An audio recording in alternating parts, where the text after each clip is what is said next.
All right. Good afternoon and welcome to the Eastside Real Estate Team's podcast. I am Dan Edwards with the Eastside Real Estate Team, and I will be podcasting with you today. We're back from a bit of a hiatus. It is Wednesday, November 16th.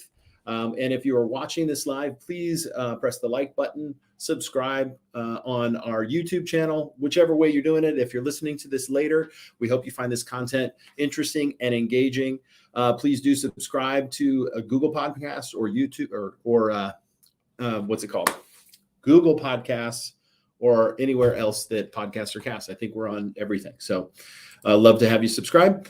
Today, we're going to be welcoming Daniel Curry of Guild Mortgage and Dan Gelhay of Eastside Insurance. So we're going to have a Dan-a-thon today. It's going to be a lot of fun here on the podcast. But before we get to our guests, let's start with some real talk and address the big question. Why is today's housing market not like 2008? What's the big difference? Now, you can find a post about this on our blog at the eastsiderealestateteam.com. But we're going to just talk about all the headlines going out there and what everybody is saying in the world of real estate in the industry is that they're very concerned that this market is going to look a lot like 2008, where we had a record number of foreclosures. And eventually that turned into people looking for solutions on what we called short sales. Now, the good news is there's concrete data to reflect that there's nothing like that going to be happening. And the big issue is still supply and demand.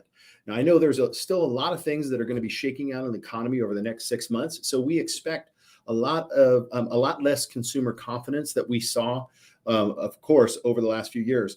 But in 2008, there was more going on at the foundations of the financial markets that created a cascading effect that started in the housing markets, but didn't end there. It basically went global. So one of the interesting things to do is that when we look at the numbers, we look at a key index called absorption ratio. And absorption ratio is another way to say how many homes do you have in the market that when a home is sold, and if enough homes are sold in a specific time period, you would run out of available inventory. Now, in the height of this recent boom, we were as low as 1 week's worth of inventory. That meant a home came on the market and left the market. A home came on the market and left the market in a 7-day span. Well, that absorption ratio, as you could guess, because inventory being so low, creates highly competitive market, and it drives buyers to bid above asking price, waive inspection, to waive all contingencies, including financing contingencies, and also find alternatives to help them come up with cash offers. So we saw a lot of that going on. And what we found out is when the market changed, that changed too. And it was rather brisk. And that happened basically in May of this year. Now, what most people felt like was that the market was crashing. But the truth is that we were basically starting to normalize. Many would-be buyers decided to back away, and many would-be sellers did the same thing. So what we didn't see is people dumping inventory because they had to, like they did in 2008. What we really did see is we saw people that really had to sell list their home. Those that maybe could held off. Some of them may still sell, and it may be next year, and probably should have sold sooner in order to avoid what will look like a significantly lower price than they could have got this year. It might be next year, it might be even less.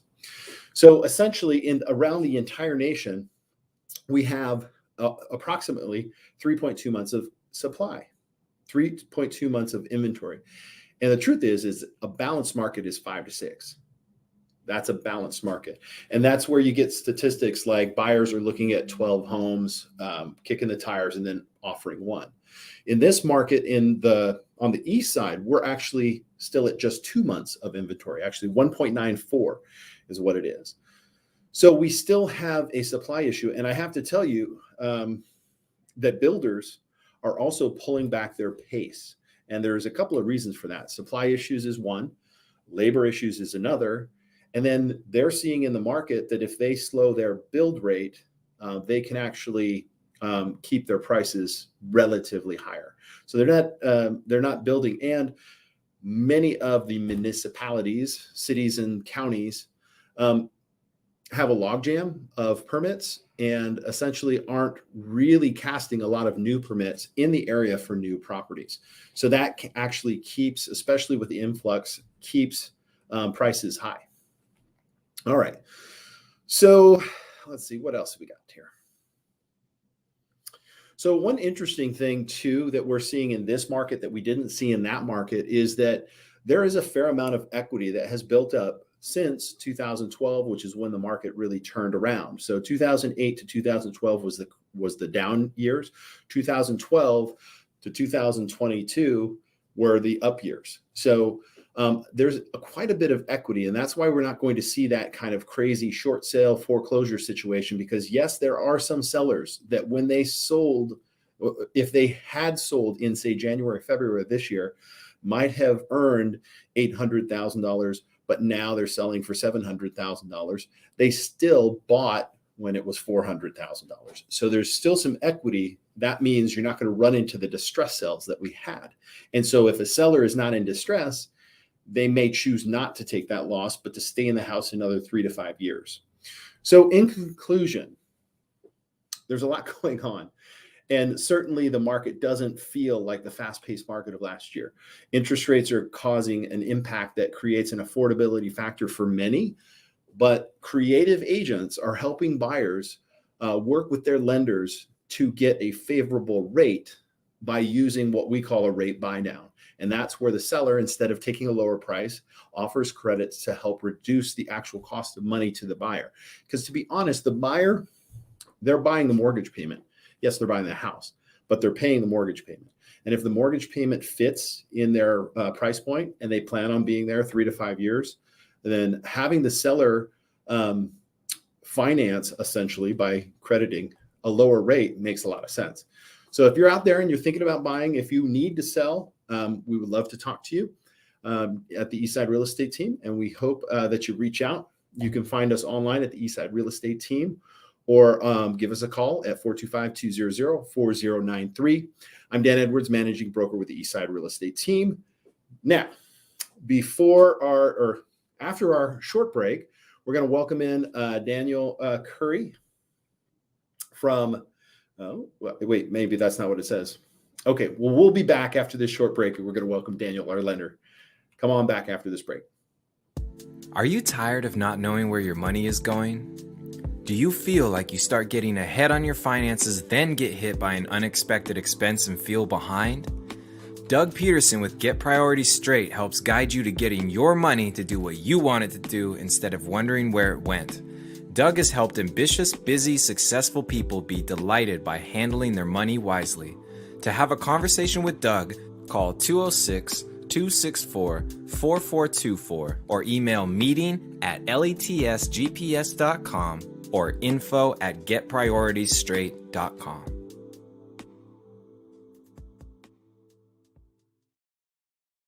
Welcome back to the show. I'm Dan Edwards with the Eastside Real Estate Team, and you're listening to Seattle's Eastside Real Estate Team podcast.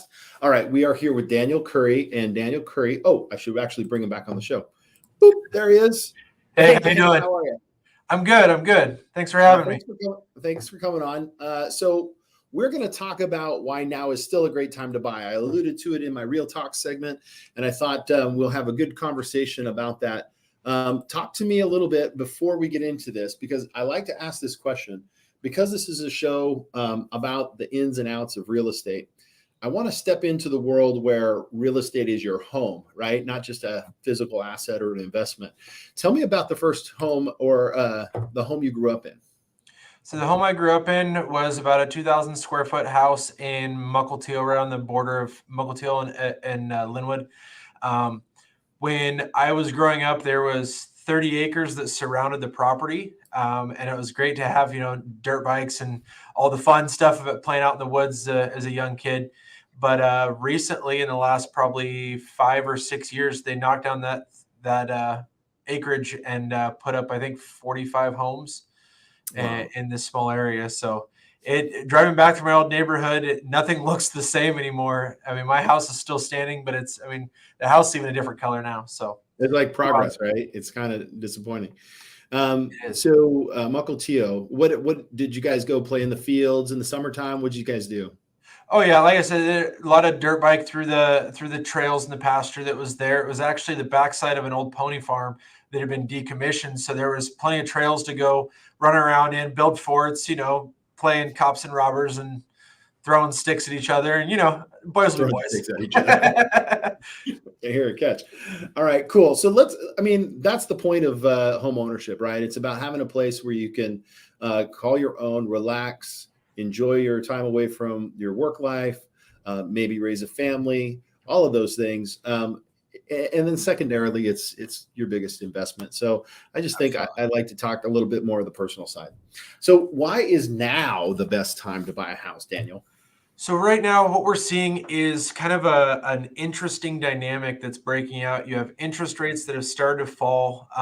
Here was it a week ago? We had interest rates drop by almost a full percentage point in a day, which was just something that nobody really saw coming.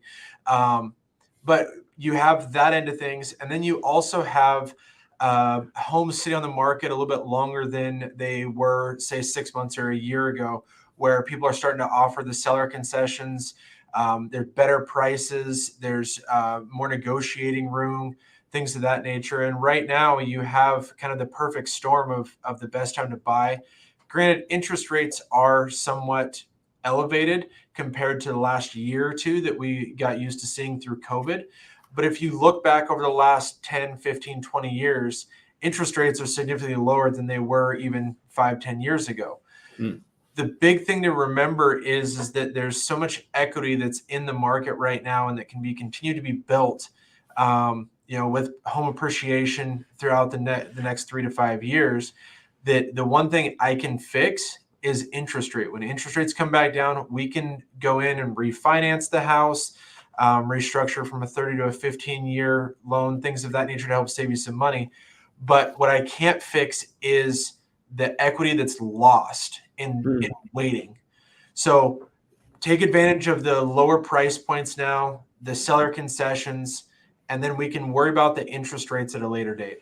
Yeah, Daniel, I think that's something that's missed oftentimes when we talk about crashes, ups and downs, is equity lost, right? Those Absolutely. individuals that are renting, they can't get that rental money back in any way, Exactly. shape, or form. When you pay a mortgage, you're paying interest. There's a credit on your tax return, and you're paying a slight bit of principal at the beginning. But it is like a forced savings plan, and you can't go back in time and retroactively take that rent that you were paying somebody else and get anything for it. Unfortunately, So a bubble, not a bubble, crash, not a crash. Why is there no bubble from your perspective? like you kind of touched on this earlier in the show, and that was supply and demand. I mean, when you go back to when the bubble happened back in '06, and even the years preceding that, you look at the amount of supply, the amount of demand, and then you take it a step further and actually understand that what caused that was the illicit lending practices that have now been made illegal, if you will. There was a lot of loans back then that were done with no income verification. Debt to income ratio wasn't really even a thing. The qualifications back then was basically if you had a pulse and could make a signature. It was really a dangerous way to do lending at that time. And since then, we've restructured the lending side of things to bring in debt to income ratios, verified assets, verified 2-year history of working. And things have kind of tightened up to where the loans that are being drawn up now are so much more secure than they once were. So that side of things has kind of been removed from it. But then you still have the supply and demand issue, like you were saying. You only have a couple months of supply that's currently still available in the market. And without going on a big long tangent, if you go back 35 years ago, you're going to see a population boom that really rivals the baby boomer generation. And what we found is in the last couple of years is the average age of somebody to purchase their first home is roughly 33 years of age. Hmm. So as far as demand goes, we're going to continue to see demand really, really weigh down on the supply chain, on the supply of homes. Okay. So I agree. The bottom line is people want a place. I mean, we learned that in the pandemic. Absolutely. So what kind of prediction are you seeing for the next, well, let's just give me the next 6 months. The next 6 months, I think that, and it's kind of an unpopular opinion, but I really think what we're going to see is the data that the Feds have been raising interest rates according to try to get inflation under control. I think we're going to see that data show that they've already reached where they need to be at, or are right on the tipping point of getting inflation to start coming down. And when we see that, when inflation comes down, interest rates come down.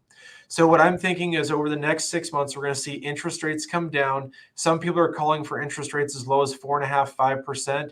I think it's going to take us a little bit longer than the next 6 months to get to that area, but we should definitely see some relief in the next 6 months. And when that happens, everybody that's spent the last year or 6 months at least on the sidelines waiting for homes or waiting for interest rates to drop are going to jump back in the market. When that happens, I worry that we're going to see another feeding frenzy, kind of like we did over the last year, where you're going to have, people bidding over asking price, waiving every contingency there is out there, and offers, in the teens or the 20s on a single home. So Daniel, you think that will happen if we drop down to 5% again? I think it will. Wow. I think that there's enough people that realize that 2% and 3% interest rates, while they were great to have during the pandemic, we're not going to see those interest rates again. The Fed's not going to reduce the Fed interest rate to zero again. There's just no reason for it. And so where are rates today? Rates today are roughly about 6.25 or so. Okay, 6.25. Depending on product. I mean, there's some variation there, but yeah, I think the interesting thing that we're seeing too is our inventory is doing a seasonal adjustment, right? So we're actually coming down on inventory, or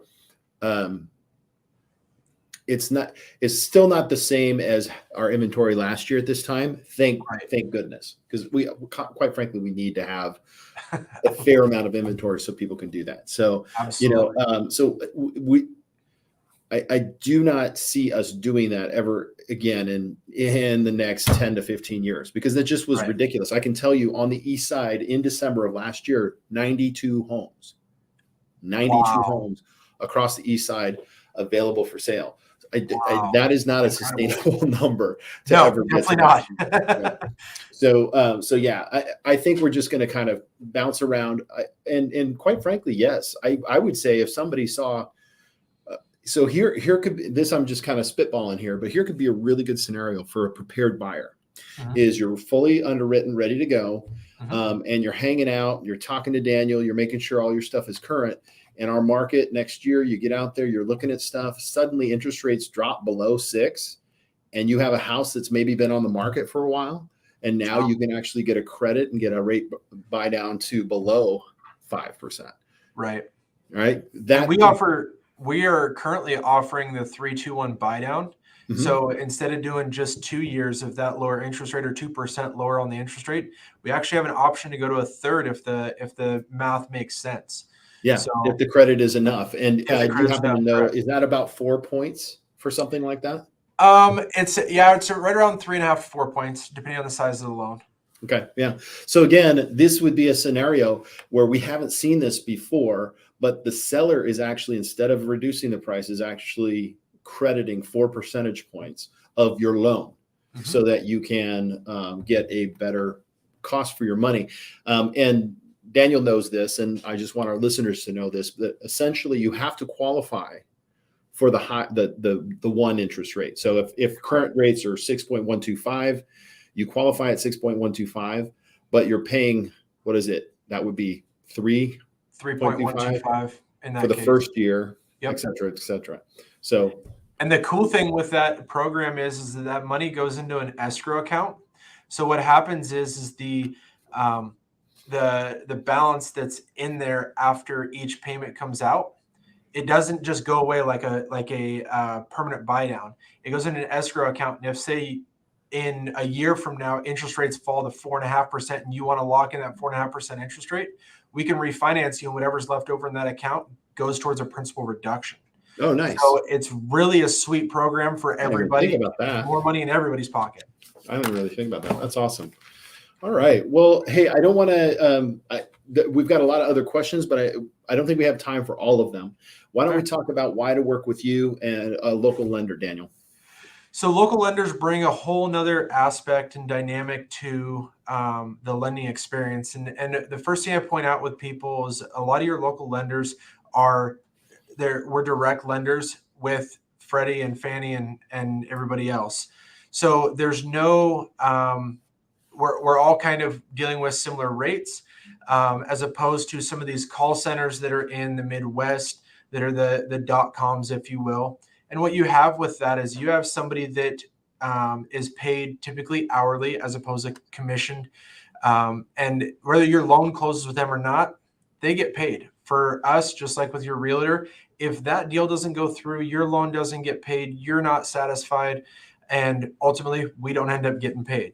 So the amount of care that a local lender puts on your loan and on your buying experience is incredibly better than you would have with some of these .coms that may offer a little bit cheaper interest rates. Yeah. Additionally, shout out. I'm sorry to interrupt. Go ahead. That's okay. Additionally, we are familiar with the area. We're familiar with the local landscape of what people are doing in this market, and able to set you up with realtors in your market. Yeah. And I have to say that there are tons of internet, farms that do financing, some, mortgages, some do a good job. But I would say that the most important thing is that you have somebody you can call any time of the day. And not only that your real estate agent can get a hold of. Absolutely. The places like rhymes with Rocket Mortgage, you never know when you can reach the folks. So, right. I just highly encourage you to consider. So, Daniel, how do people get a hold of you?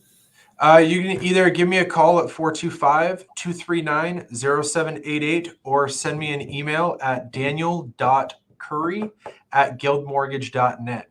Available anytime for you. All right. Yeah, I appreciate you taking the time to come on. Thank you so much. We hope to have you back. Definitely. I'd love to. I appreciate you having me on there, and look forward to listening to the end of the podcast. All right. Very good. Thank you. After this short break, we're going to welcome in Dan Gelhay from Eastside Insurance Services. Come join. Don't go away. We'll be right back. Tired of the same old conversations at networking events that never lead to new clients? BNI is changing the way the world does business by connecting you to strategic relationships that can help you grow your business. BNI is the world's largest networking organization, helping hundreds of thousands of members around the world each year increase revenue through relationship marketing. For information about visiting a BNI chapter near you, go to the BNI Northwest website at bninw.com. Welcome back to the show. I'm Dan Edwards, and you are listening or watching the Seattle Eastside Real Estate Podcast. We're here. Joining us here in a moment will be Dan Gelhay. He has lived and worked in the Puget Sound community for over 20 years. I have known Dan for over 10. He resides in Eastern King County with his spouse and 2 children. Dan is in his 12th year. So I've known you over 12 years. Working as an independent insurance agent. He brings 25 years of experience in finance and risk management knowledge to his and expertise to his clients. Dan is straightforward and he's super friendly, pretty laid back. He likes taking photos. He does a really great job with photography. So please join me in welcoming Dan to the podcast. Hey, Dan. Hey, Dan. How are you? It would make sense to have one of your pieces of art behind you there. We just moved into a new space not too long ago, and so I'm working on that actually. Gotcha. It looks very insurance-esque. Yeah, it does. All right, cool. Well, I have to say this is a great time of year to sit down and evaluate home insurance and everything as a whole. And this is an endorsement for Dan because I've been working with Dan for a long time. There are insurance agents who just do the thing. They get the insurance, they do it. They're order takers. And then there are those that are consultative in your approach.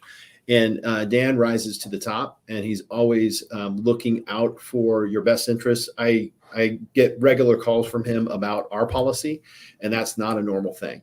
And I always got to say that I appreciate you, and so do everybody that I've ever sent you to. Always appreciate you. So, all right. So tell me about Eastside Insurance Services, Dan. Yeah, well, first off, I appreciate the kind words, Dan. So, Eastside Insurance, we are a longstanding independent personal lines agency.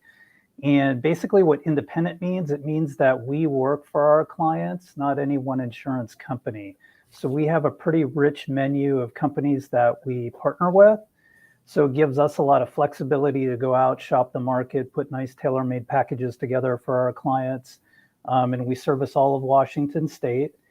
And when I say personalized insurance, what I mean by that is we do auto, home, rental properties, renters insurance, earthquake, flood, and then all the toys. So boats, motorcycles, RVs, classic cars. We really specialize and hone in on those personal lines. Awesome. And then the personal lines. Now, as we kind of get into today's topic, the end of the year checkup. So what are the major homeowners insurance covers? What are the major issues?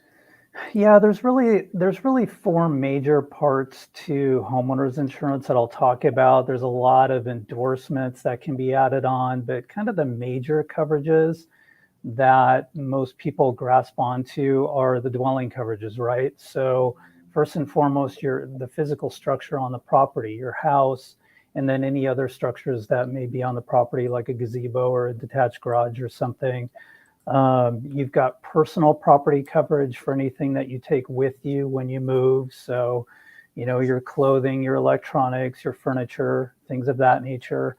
A little known component of homeowners insurance is something called additional living expense. So think of this, Dan. Let's say you have a major fire at your house and you have to go live in a hotel for 6 months while the home is being renovated. You still have to pay your mortgage, right? Mm-hmm. But now you have this additional living expense because you've been displaced. So homeowners insurance will help cover that inflated living expense for the period of time that you're displaced. And then personal liability. So anything that's not auto accident related that you may be held liable for, homeowners insurance can be a stopgap for that too. All right. Are there things that homeowners insurance will not cover?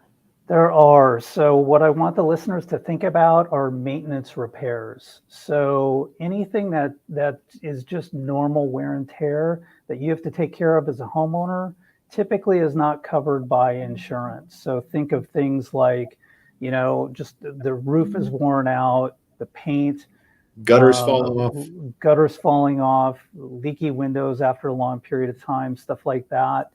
And then your standard homeowner policy also does not cover damage from flood or earthquake. And a lot of people don't realize that. There is specialty companies that will add that coverage on if it's important to a homeowner, but it's typically not covered on a standard policy. Now, is that just in Washington State, the earthquake? Because I'm guessing California is probably automatically on there, right? Actually, it's not. Wow. It works the same way. Yep, nationwide. Yep. Nationwide, separate group of money that you got to pay. Okay, I gotcha. Separate. What are the most common types of homeowners insurance claims? I would probably categorize it into two different types of claims. So there's property claims and liability claims. So for property claims, and this is kind of nationwide averages, but the most common type of property homeowner claim is wind and hail damage. It comprises of about 45% of all property claims on homeowner policy.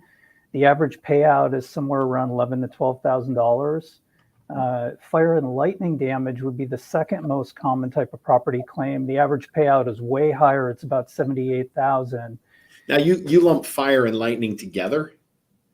Yeah, because oftentimes lightning will lead to fire. So, and then non-weather water damage. So things like freezing pipes or a burst pipe. That's just under 20% of all property claims with an average payout of about $11,000. And then liability claims. And what leads liability claims for homeowners insurance actually is dog bites. It's about a third of all liability claims, with the average payout being just under 30,000.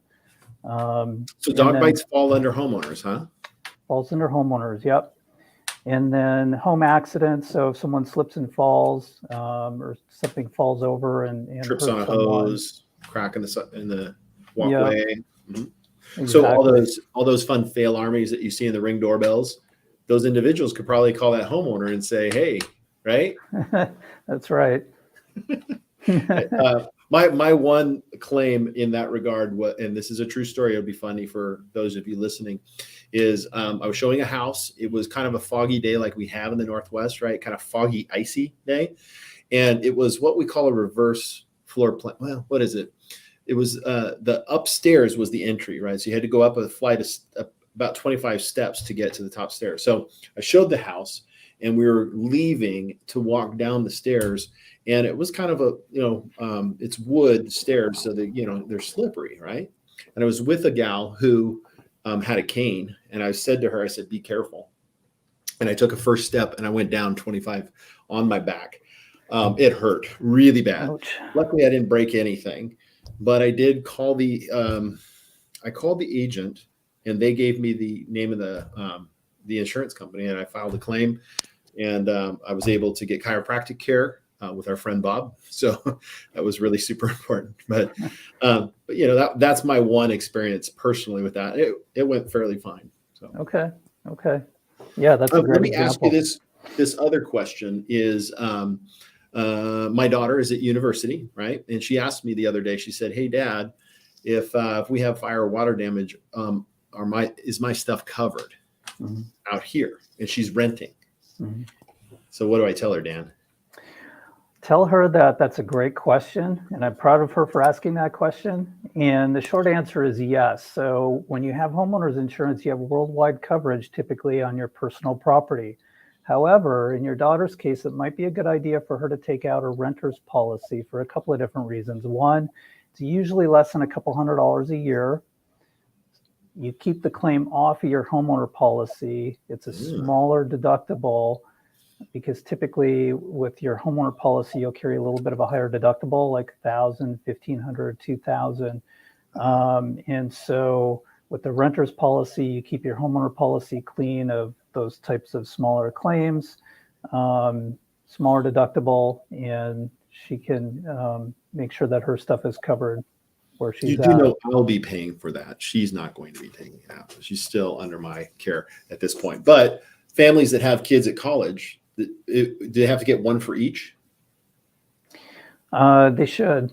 They should. They Okay. should, if they're not living together in a dorm, yes. Okay. All right. Mhm. Okay. So let's move on to another question here is, how does inflation affect homeowners insurance right now?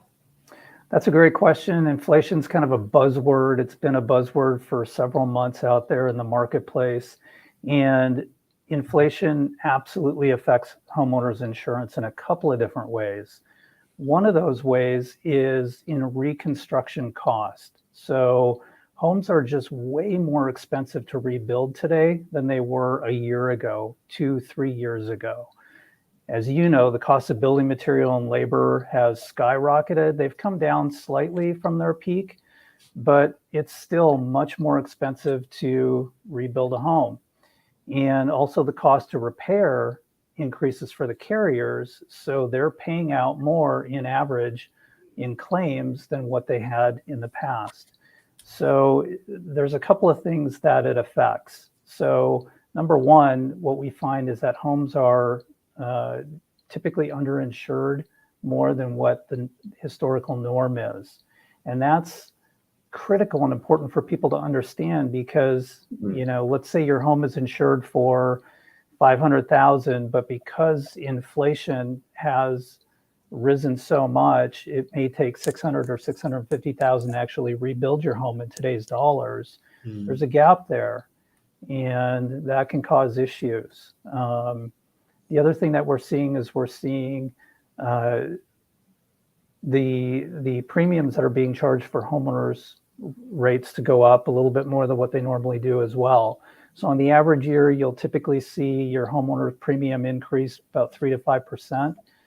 We're seeing on average 8 to 15% or even higher now because they're having to raise the coverages on people's homes more than what the norm has been over a long period of time. Okay. All right. And so the biggest coverage issues you're seeing on a family's homeowner's policy, what are you finding? Yeah, probably the number one thing is that the home is underinsured. And I mentioned this, roughly 2/3 of all homes across the United States are underinsured, anywhere 2/3. between 20 to 60%. So it's pretty major. So this means, the risk of major financial loss is there if they have a catastrophic type of a loss.